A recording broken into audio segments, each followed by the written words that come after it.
Avinash sir और मेरा ये अच्छा सा चैनल है केमिस्ट्री वाला भाई अविनाश सर। आज मैं आपके सामने ये क्वेश्चन लेके आया हूँ। इस तरह का क्वेश्चन आपसे पूछा जाता है कि a body is thrown vertically up and is caught in time T, find the maximum height reached by the body. या सीधे कह दिया जाएगा कि a body is thrown vertically up and the time of flight of the body is T, find the maximum height reached by the body. तो इसके लिए हम एक फार्मूला डिराइव करेंगे कि इस केस के लिए क्या फार्मूला आएगा। तो आप देखिए कि बॉडी को ऊपर की ओर फेंका गया है, तो फेंका गया तो जितनी देर हवा में रहेगा ऊपर जाने में या नीचे आने में, वो जो टाइम लगेगा वो कहलाएगा टाइम ऑफ फ्लाइट। इसको मान लिया कि टी, तो t हो जाएगा t is equal to time of ascent plus time of descent, since time of ascent is equal to time of descent. अर्थात बॉडी को ऊपर जाने में जितना समय लगता है उतना ही समय लगता है नीचे आने में। इसलिए आप ऐसा भी कह सकते हैं कि t, और ऐसा कह सकते हैं कि t is equal to 2ta, मतलब किसी एक का दो गुना, तो t is equal to 2ta, और ta means time of ascent is equal to time of flight by 2। अब बॉडी को ऊपर की ओर फेंका गया है, तो बॉडी को जब ऊपर की ओर फेंकते हैं तो एट मैक्सिमम हाइट पर फाइनल वेलोसिटी हो जाता है 0, और फाइनल वेलोसिटी के लिए फॉर्मूला है v is equal to u minus g t, और 0 is equal to u minus g t, और u is equal to g t. तो ये आ गया इनिशियल वेलोसिटी के लिए ये फॉर्मूला। अब यहाँ पर t क्या है, तो टाइम ऑफ एसेंट है, टाइम ऑफ एसेंट। तो ऊपर चढ़ने में लगा टाइम, और ऊपर चढ़ने में लगा टाइम ऑफ एसेंट t/2 है। तो इस तरह से आप कह सकते हैं कि u इज इक्वल टू जी और t/2। अब आपके पास एक रिलेशन ये है और दूसरा रिलेशन ये है। अब इसकी मदद से आप फॉर्मूला डिराइव करेंगे। तो बॉडी को ऊपर की ओर फेंका गया है, तो ऊपर की ओर फेंकने पर मैक्सिमम हाइट पर जाके फाइनल वेलोसिटी तो 0 हो जाता है। तो at maximum height v is equal to 0, और फॉर्मूला है फाइनल वेलोसिटी के लिए v² is equal to u² minus 2gh, और 0 is equal to u² minus 2gh, और u² is equal to 2gh, और h is equal to u² by 2g। ये आया आपके पास मैक्सिमम हाइट के लिए ये डेरिवेशन। अब इस मैक्सिमम हाइट में हम क्या करेंगे, u का वैल्यू डाल देंगे। u का वैल्यू कहाँ से, u का वैल्यू यहाँ से डाल देंगे gt/2। तो h is equal to gt/2 का स्क्वायर, क्योंकि आप देख रहे हैं u² है, और इनटू 2g, और h is equal to g² t² into 2g, और h इज इक्वल टू, अब देखिए g से ये स्क्वायर कैंसिल, तो ये आ गया gt²/8। ये आ गया मैक्सिमम हाइट जो पहुंचेगा, कितना होगा मैक्सिमम हाइट, तो gt²/8 होगा। जहाँ t क्या है याद रखना है, टाइम ऑफ फ्लाइट है। ये जो आया t, ये टाइम ऑफ फ्लाइट आपको दिया हुआ रहेगा, टाइम ऑफ फ्लाइट आपको दिया हुआ रहेगा, टाइम ऑफ फ्लाइट। तो टाइम ऑफ फ्लाइट दिया हुआ है, तो मैक्सिमम हाइट रीच्ड निकल जाएगा। अब देखिए, अब ये तो आ गए। अब दूसरे तरीके से इसी चीज़ को हम ला सकते हैं। तो उसके लिए हमारे पास टाइम ऑफ एसेंट ये है और u का वैल्यू ये है। इस पार्ट को छोड़ देंगे और यहाँ के बाद आप डायरेक्टली सेकेंड मेथड एडॉप्ट करेंगे। सेकेंड मेथड समझ में आ रहा है? अगर कहीं कोई कठिनाई हो तो वीडियो को पॉज करके देखेंगे। और सेकेंड मेथड हम लोग देखने जा रहे हैं। तो सेकेंड मेथड, यहाँ भी maximum height h is equal to u t minus half g t square होता है और h is equal to u का value g t by two और इनटू t का value, t means time of ascent कितना, तो t by two. तो ये हो गया t बाई टू और माइनस ये आ गया g t square by two. तो g बाई टू और t क्या है, तो t है time of ascent. Time of ascent है t बाई टू। तो t बाई टू का स्क्वायर हो जाएगा। तो ये आ जाएगा और h is equal to g t square by four और माइनस ये आ जाएगा g बाई टू और into T square by four और h is equal to g t square by four minus g t square by eight. तो ये क्या हो जाएगा, 4 8 का एलसीएम 8। तो ये आ गया 2 जी टी स्क्वायर और माइनस जी टी स्क्वायर और h is equal to g t square by 8 आ गया। ये मैक्सिमम हाइट के लिए ये फॉर्मूला आ गया। तो आप देखिए कि यहाँ t क्या है, टाइम ऑफ फ्लाइट है। आपको दिया हुआ रहेगा टाइम ऑफ फ्लाइट कि ऊपर गया और नीचे आया, पकड़ लिया गया। तो मैक्सिमम हाइट कितना रीच किया, कितना पहुंचा। तो इसके लिए ये डेरिवेशन है। मैं समझता हूं कि आप समझ गए होंगे। हमें कमेंट करके बताएंगे, समझ में आया तो ठीक है, नहीं तो फिर आप कमेंट करेंगे तो मैं और भी सुधार करूंगा। Thank you very much. तो अब हम लोग ये दूसरा क्वेश्चन देखेंगे।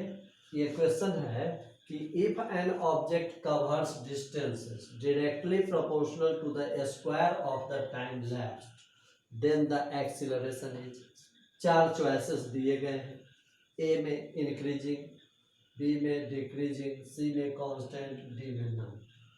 तो इस स्टेटमेंट का मैथमेटिकल फॉर्मूलेशन हम करते हैं कि distance travelled is directly proportional to square of time, s is directly proportional to T square. इसको हम लिख सकते हैं s is equal to k t square, क्योंकि डायरेक्टली प्रोपोर्शनल को, यह प्रोपोर्शनलिटी का जो साइन है ये हटाने के लिए एक प्रोपोर्शनलिटी कांस्टेंट से मल्टीप्लाई करते हैं। तो S is equal to k t square हो गया। अब देखिए, लेट के इज इक्वल टू 1। मान लिया कि के का वैल्यू 1 है, देन क्या हो जाएगा, then S is equal to T square. अब S is equal to T square आया, हम लोगों को निकालना है एक्सीलरेशन कि एक्सीलरेशन कितना हो। तो यहाँ पर एक्चुअली हमको डिफरेंशिएट करना पड़ेगा, एस को डिफरेंशिएट करना पड़ेगा टी के रेस्पेक्ट में। तो हम लिख सकते हैं differentiating s with respect to t.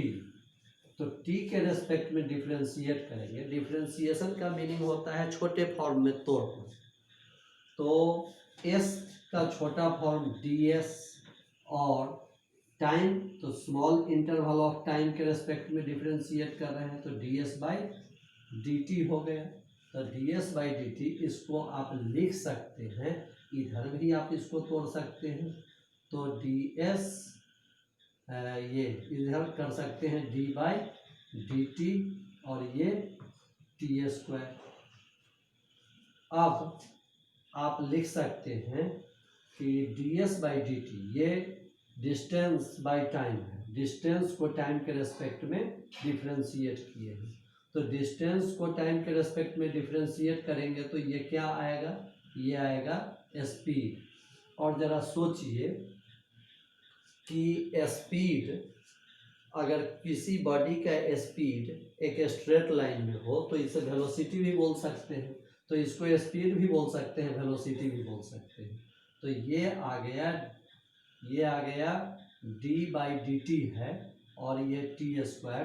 तो अब तो टी स्क्वायर को ही हम डिफ्रेंशिएट करेंगे तो ये आ जाएगा 2 इंटू ये हो जाएगा t to the power 2 minus 1 और ये आ गया v इज इक्वल टू 2 और t to the power 1। Okay, अब v is equal to 2t to the power 1 और t टू द पावर 1 क्या 1, ये 2t हो गया तो v इज इक्वल टू। तो एक बार और डिफ्रेंशिएट करेंगे वेलोसिटी को टाइम के रेस्पेक्ट में तो ये आ गया dv by dt is equal to d by dt और ये है 2t। अब हम इसको ऐसा लिख सकते हैं कि dv बाई dt को तो एक्सीलरेशन लिख सकते हैं, वेलोसिटी को टाइम के रेस्पेक्ट में डिफ्रेंशिएट किए हुए हैं। इस 2 को 2 एक नंबर है, कांस्टेंट है, कांस्टेंट का डिफ्रेंशिएशन नहीं होता है, इसको हम बाहर ले आए तो ये आ गया 2d बाई dt और ये t बच गया यहाँ।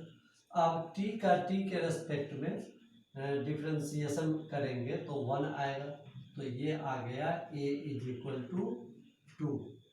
तो इस तरह से एक्सेलरेशन हमारा आ गया 2।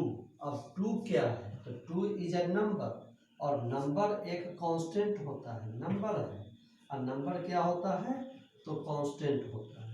तो इस तरह से हमने देख लिया कि जब बॉडी डिस्टेंस कवर करता है directly proportional to the square of time तो एक्सेलरेशन क्या होगा कांस्टेंट होगा। तो ये कांस्टेंट आ गया। अब ये चीज़ हम अप्लाई करते हैं तो बॉडी को जब हम ड्रॉप कराते हैं तो उस समय ये स्थिति मिलती है कि बॉडी को जब हम ड्रॉप कराते हैं तो आप देखते हैं कि क्या फार्मूला होता है। तो आप जानते हैं कि h is equal to u t plus half g t square, u t plus half g t square. Body को आप ड्रॉप कर रहे हैं तो इनिशियल वेलोसिटी 0 होगा तो ये टर्म 0 हो जाएगा तो h इज इक्वल टू क्या आएगा हाफ जी टी स्क्वायर आएगा।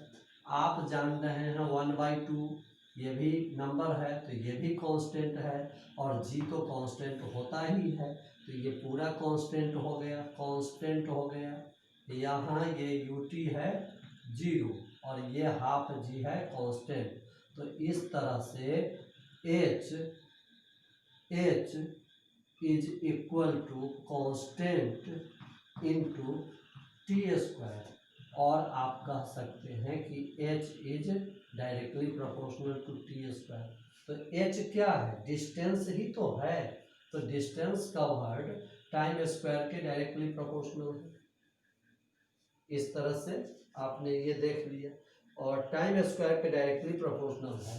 और आप इसी चीज़ को आप देखते हैं कि जैसे nth सेकेंड में ट्रेवल डिस्टेंस से भी देखते हैं तो S N is equal to U plus 2n minus 1/2 into A, या अगर ड्रॉपिंग का केस है तो हम ए नहीं कह के इसको हम जी बोल सकते हैं। तो इनिशियल वेलोसिटी ड्रॉपिंग के केस में ये तो जीरो होता ही है, तो एस एन क्या होगा, एस एन होगा 2n - 1/2 इंटू जी होगा। अब इसमें से आप क्या कर सकते हैं, आप इसको बोल सकते हैं s N is equal to 2n - 1 और इंटू ये हो जाएगा g/2। तो आप जानते हैं कि अगर n का वैल्यू हम 1 रखते हैं तो 2 1 जा 2 - 1 1 आया, तो 1 आया, तो इसका मतलब कि सीधे डिस्टेंस ट्रेवल क्या हो जाएगा g/2, मतलब g अगर 10 है तो ये 5 मीटर, और यही अगर n का वैल्यू 2 रखते हैं सेकेंड में, दूसरे सेकेंड में, तो दूसरे सेकेंड में ये हो जाएगा कितना, तो 2 2 जा 4 - 1 3 इंटू 5, तो 3 5 जा 15 मीटर। इस तरह से ये 15 मीटर, तो ये दूसरे सेकेंड में 15 मीटर, सेकेंड में 15 मीटर। अब देखिए 1 सेकेंड में 5 मीटर, लेकिन 2 सेकेंड में, ये सेकेंड में है 15, लेकिन अगर इसको बोले 2 सेकेंड में तो ये हो जाएगा 15 + 5 20, और इसी तरह बोले थर्ड सेकेंड में, तो थर्ड सेकेंड में ये हो जाएगा, यहाँ पर होगा 25 मीटर, लेकिन 3 सेकेंड में ये डिस्टेंस हो जाएगा कितना, तो ये हो जाएगा 45, ये हो जाएगा 45 मीटर। तो आप देख रहे हैं कि 5 20 और ये 45, 1 है 4 है और 9 है, तो 1 4 9 1 2 3 के स्क्वायर के डायरेक्टली प्रोपोर्शनल, 1 2 3 के स्क्वायर के डायरेक्टली प्रोपोर्शनल। और इसके लिए यदि हम ग्राफ प्लॉट करते हैं y एंड x एक्सिस के बीच, जहां x एक्सिस पर ये हमेशा इंडिपेंडेंट वेरिएबल रखते हैं टाइम, और x एक्सिस पर इंडिपेंडेंट वेरिएबल जैसे कि टाइम रखे, और y एक्सिस पर यदि हम डिस्टेंस पुट कर दें, तो आप जरा देखिए कि क्या आता है ये वैल्यू 1 4 और 9 के रेशियो में। तो जब ये जीरो है टाइम जीरो, तो ये डिस्टेंस जीरो, लेकिन टाइम यदि 1 सेकेंड है तो डिस्टेंस 5 मीटर, टाइम यदि 2 सेकेंड है तो डिस्टेंस हो गया 20 मीटर। इसी तरह टाइम यदि 3 सेकेंड हो जाएगा तो ये हो जाएगा कितना 45 मीटर। तो ये जो ग्राफ प्लॉट हुआ, ये ग्राफ हुआ पाराबोला का, यह ग्राफ पाराबोला है। पाराबोला, इस ग्राफ को पाराबोला बोलते हैं। फ्री फॉल के केस में भी लागू होता है, जब बॉडी को आप ड्रॉप करते हैं, मोशन उसका ग्रेविटी के अधीन होता है, तो उसका भी ग्राफ ये आता है। मतलब जहाँ कहीं भी अगर डिस्टेंस कवर्ड डायरेक्टली प्रोपोर्शनल होगा टाइम के स्क्वायर के, तो ये ग्राफ आएगा। तो आप देखिए, इसको सीखिए, या ये क्वेश्चन चूँकि डिफ्रेंसिएशन पर बेस्ड है, इसलिए 9th वालों के लिए तो है नहीं, ये चूँकि क्वेश्चन बच्चे पूछते हैं तो हमने बतला दिया। अब इसके लिए अब डिफ्रेंसिएशन कैसे हुआ, कहाँ से आया, तो फार्मूला देखना होगा। तो अगर आप देखिए कि अगर मान लेते हैं कि y is equal to x⁴n है, y is equal to x⁴n है। यदि हम y को x के रेस्पेक्ट में डिफ्रेंशिएट करेंगे तो ये आ जाएगा dy/dx, और ये आता है n x⁴n - 1। ये डिफ्रेंशिएशन के लिए पहला फार्मूला है। तो अब इस फार्मूला का ऐसा नहीं कि आप फिर पूछिए कि इसका ये कहाँ से आ गया सर, तो ये कहाँ से आ गया ये सब तो आप सीखेंगे जब मैथमेटिक्स पढ़ेंगे, डिफ्रेंशिएशन पढ़ेंगे, तब जाके होगा। तो अभी काम चलाने के लिए आपको सिर्फ अभी इतना ही याद रखना है। और 11th वालों के लिए तो ये है ही, 11th वाले बच्चे पढ़ लिए होंगे या पढ़ रहे होंगे डिफ्रेंशिएशन, तो उनके लिए ये सब क्वेश्चन है। 9th वाले बच्चों के लिए ये बहुत ये इसमें माथा फोड़ने की ज़रूरत नहीं है। तब भी देखिए, जो सीख सकते हैं सीखिए। Thank you.